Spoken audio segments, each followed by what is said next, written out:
大家好，我係 Philip，咁今日咧就係冇錯，又係 DJI 啊！咁 DJI 咧一連發布咗幾個產品啦，咁今日咧亦都係好忙地咧又要發布另一個產品啦。咁就係呢手上呢隻咧 OMOS Mobile 8P 啊！咁大家之前介紹過啦，即係佢係之前係8啦，咁亦都係一個手機嘅穩定器啦。咁今次咧亦都係一個手機嘅穩定器。咁我而家用嘅咧就係呢個 iPhone 嘅17 Pro Max。咁我相信咧，即係如果大家啱咧睇完啦。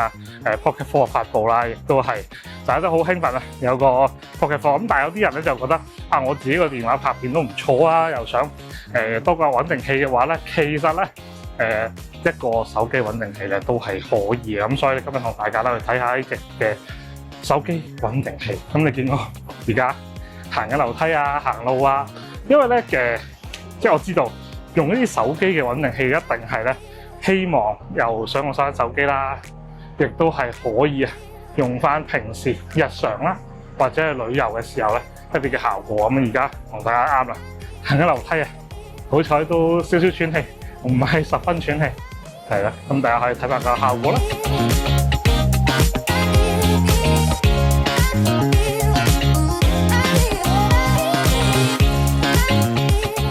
咁其實而家就係用緊一個咧叫智能跟隨模式啦，因為我而家用緊後鏡頭嘅。一般嚟講咧，如果平常大家自己自拍咧，都會用前鏡頭啦。咁但係就因為前鏡頭咧就本身係個鏡頭弱啲，咁如果大家用前鏡頭嘅話咧，就會畫得咁好啦。咁所以咧，大家都希望用一個後鏡頭嘅，我都係一樣啦。咁至於咧，即係佢呢個後鏡頭用嘅時候咧，咁大家睇唔到 mon 噶嘛，咁佢就可以用翻佢鏡頭嗰個跟隨模式，咁就可以用到咧後鏡頭。又可以咧見到自己啦個 mon 度，我俾大家睇下先。因為咧喺個 mon 仔度係而家係見到自己㗎，係啊，知道自己影緊乜㗎，亦都係咧我已經撳咗跟隨模式啦。咁所以咧佢一直都會跟住我構圖啦，我唔使擔心個構圖啦。咁亦都係用緊啱啱最新發布嘅 My Mini 2嘅聲音，係啦，真係嘅。咁大家都可以聽埋個聲音，究竟覺得係點樣啦？係啦，應該另一條片都會有講到 My Mini 2嘅，所以大家有興趣可以去睇下 My Mini 2，亦都可以睇 Pocket 4嘅片，亦都可以咧繼續睇埋翻嚟睇埋呢一條嘅手機 Gimbal 嘅影片嘅。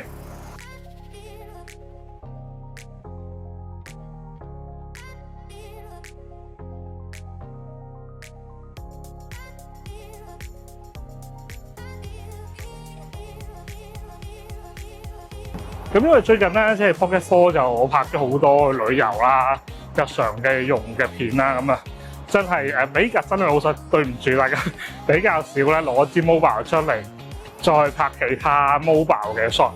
咁但係希望呢條片俾大家知道咧，呢支 Gimbal 同其實之前咧介紹下有咩唔同啦，亦都係咧我自己就好中意咧，佢今代咧有呢個遙控仔，因為除咗睇到自己之外啦，亦都係可以控制到支 Gimbal，呢個係比較緊要嘅一樣嘢嚟。咁側邊 Type-C 可以幫 Gimbal 充電啦，亦都側邊有個遙控掣嘅開關啦。咁十字掣啦，咁都係遙控上面啦，錄影掣都係遙控上面嘅。咁旁邊仲有個開關掣啦，就係負責開關個 Gimbal 嘅。咁另外前面咧就係平時 Gimbal 嘅一啲復位鍵啦，或者反轉個鏡頭嘅鍵啦。咁但係其實都係可以喺遙控度校到啦。咁另外一個追蹤模塊連埋個燈光有個 Type-C 位嘅，亦都可以 Type-C 可以充手機電啦，亦都可以拆翻個模塊咧做翻個跟蹤啦，亦都可以 LED 燈着到嘅。咁遙控拆得出嚟咧都係可以咧，即係去遙控佢咧控制直倒橫倒，咁呢個方便翻大家直倒橫倒嘅拍攝啦。咁另外最中意一樣嘢就係咧，佢唔需要另外加三腳架仔嘅，直接喺個底度咧就可以掹到個三腳架嘅出嚟，咁變咗方便翻大家去旅行嘅時候咧，唔使帶多件嘢啦。咁另外就係咧，佢支援 NFC 嘅連接啦，咁好簡單，一碰咧就可以連翻去嗰個嘅手機度，咁就可以咧就係控制到個手機嘅拍攝啦。咁呢個都好方便嘅。咁再唔係咧，大家亦都可以咧用翻佢嗰個 DJI 嘅 Mimo 嘅 app 啦，去做翻啲追蹤啦，做翻啲唔同嘅功能都係可以嘅。咁同埋今次咧更新埋咧佢嘅智能跟隨嘅8.0啊，咁同大家去試下先。咁而家咧，即係我而家用緊咧佢個 Gimbal 啦，本身嗰個Remote啊，就控制個錄啦。因為其實我而家其實行後咗啦，如果下下咧即係行前去撳錄咧比較唔方便，亦都係咧可能構圖上咧睇唔到啦。因為我而家用緊咧後置鏡頭啊嘛，咁但係因為咧佢有個鏡頭咧可以做一個簡單只見到自己啦，亦都可以做到 tracking 嘅效果啦，咁就可以方便啲撳錄啦，去控制構圖啦，亦都係咧，亦都可以有手勢咧令到佢跟蹤自己啦。譬如而家啦冇開跟蹤嘅，咁咧其實咧我一行出個側邊咧，其實佢係唔會跟住嘅。咁但係如果我俾個手勢佢，係啦，咁佢咧就會開始跟住我噶啦。咁係咪咧即係非常之方便咧？即係俾大家咧，如果自家自己去自拍啦、旅行啦，就你知有啲人咧就好中意去旅行，自己自拍嘅扮有個攝影師跟住噶嘛。當然啦，即係唔係話叫大家即係做啲咩啦。總之就係大家去旅行啦，或者去一啲或者係自己一個人去，或者冇人可以幫到你拍嘅時候咧，就好似一個攝影師喺側邊幫你運鏡咁樣啦。咁亦都係咧，自己可以咧係控制翻個 Gimbal，非常之方便嘅呢一樣掣。同埋 cut 都可以嘅。嗱，我而家因為做手勢咧，做好 V 字咧就會 cut 機嘅，咁所以咧就影唔到自己 cut 機嗰下啦。咁啊，我而家試下 cut 機先。咁而家咧，我係用緊咧 iPhone 嘅0.5X 啊，就係 Ultra Wide 鏡啦，去拍啦。大家都可以睇下個穩定程度啦。咁因為其實本身咧，老實講，手機係有一個咧穩定嘅運算嘅。咁但係因為咧佢穩定運算嘛，再加上個電子加埋呢個 Gimbal 嘅硬件運算咧，就會比較咧就穩定啲。大家都可以睇翻個畫面咧，就知道啦，佢個效果係點樣啦。咁而家我試下同大家轉換下一個普通嘅4mm 啦嘅鏡頭咧，個效果係點樣嘅？咁而家轉換咗咧做 iPhone 嘅主鏡頭啦，咁大家亦都可以睇埋咧個效果係點。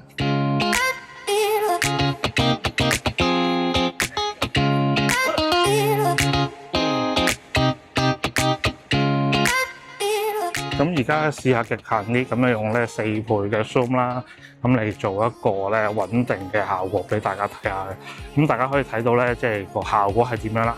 因為其實去到4倍 zoom 咧，已經係即係非常之 tele 啦，亦都係咧一般嚟講你首次行嘅話咧，會係非常之困難嘅。咁啊，而家就用緊咧即係呢個 Gimbal 再加埋呢個4倍 zoom 咧去做呢個 shot 嘅。唔知大家覺得效果係點咧？咁歡迎留言一齊傾下嘅。咁頭先咧氣來氣喘咧上樓梯，我而家氣來氣喘咧落樓梯試下俾大家睇下啊！因為我而家咧就係個伸長咗個 Gimbal 啦，亦都係自拍緊啦。咁睇下咧，一來佢追蹤可以大家試下啦，二來咧就係可以試下咧，咁樣落樓梯嘅時候個穩定程度係點嘅？因為其實好多時大家去唔同嘅地方叫做旅遊啦、自拍啦，咁未必係咁所謂我哋嘅做作，即係話咧。好似人哋拍廣告啊，拍一啲宣傳片啊，咁去做一啲靚 shot，可能比較自然啲，又或者係比較咧去日常生活少少去拍嘅。咁所以咧喺實際個使用上邊咧，大家個效果都可以留意翻呢樣嘢嘅。咁遙控除咗控制支 Gimbal 之外咧，都可以控制埋呢支燈啊。因為佢加咗個模塊之後咧，佢有啲燈咧，亦都可以喺個遙控度咧控制個光暗啦，控制個色溫嘅。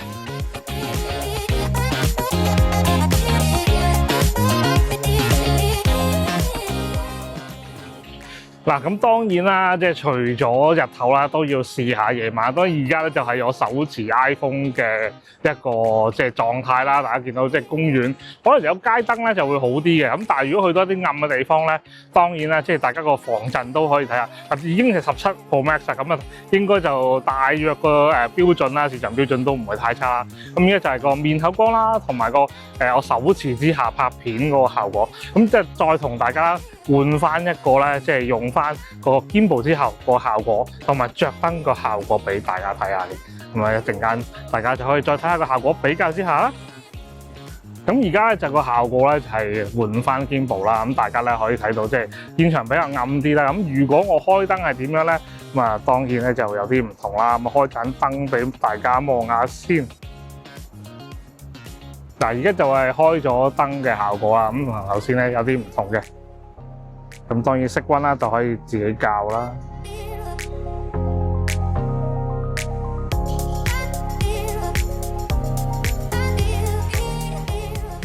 咁當然咧，頭先即係因為冇 Gimbal 嘅效果啦，咁所以咧大家會見到個畫面個防震咧就會有時會震下糊啦。咁呢個就係當然即係有物理同冇物理嘅 Gimbal 嘅時候咧個分別。咁當然啦，即係呢個需求係睇大家即係有冇咁嘅需要啦。咁當然就呢個係唔同人有唔同嘅需要嘅。亦都要講翻少少就係，如果個燈咧可以 roll 機嘅時候變紅色咧，咁啊更加好啦。咁但係咧即係當然啦，即係呢個要求可能要下一代先至會有啦。咁如果有就可以方便翻我哋睇翻佢嘅 roll 機嘅時候更加清楚啦。咁啊呢個漆黑中嘅螢火蟲。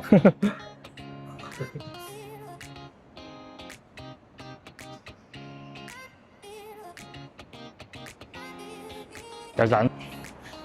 咁總括嚟講啦，即係我自己覺得啊，如果大家係即係比較中意 Pocket 4嘅一體化啦，唔想用自己電話啦，我覺得買 Pocket 4冇問題嘅，甚至買 Pocket 3都冇問題嘅。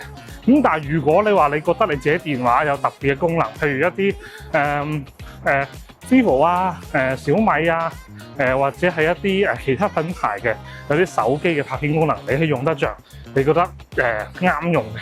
但係你又想即係用翻電話拍嘅，咁但係你又想有個穩定器，咁你就可以買個穩定器。咁有啲人就話啦，手機拍片唔係有穩定功能、電子穩定功能咁咩？係嘅，有嘅。但係問題咧就係唔知大家知唔知啊？佢係用一個電子嘅方法去計算嘅。咁有咩問題咧？就係當佢而家我已經係開始天黑，係冇光㗎啦。咁呢啲情況下咧，如果你用個電話嘅電子防震咧，佢會有殘影嘅。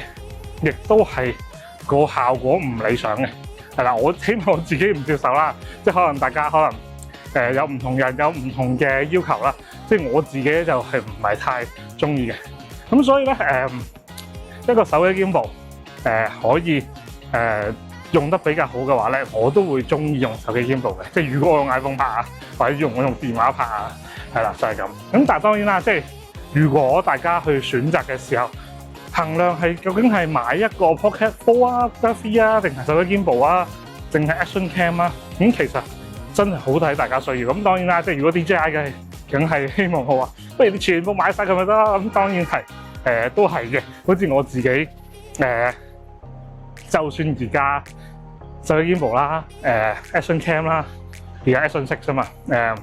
另外 Pocket 啦、Pocket 3、Pocket 4啦。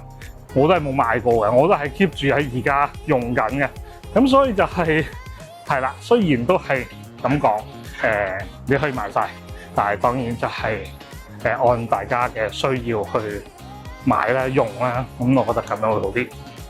咁希望今日條片咧就係大家會中意啦，都係會了解多咗呢個手機 Gimbal 啦。大家會希望 like 片、share 片、subscribe channel，咁呢件下面留言俾我一齊傾下，我哋下一次再揾緊新嘅產品同大家講下啦，拜拜。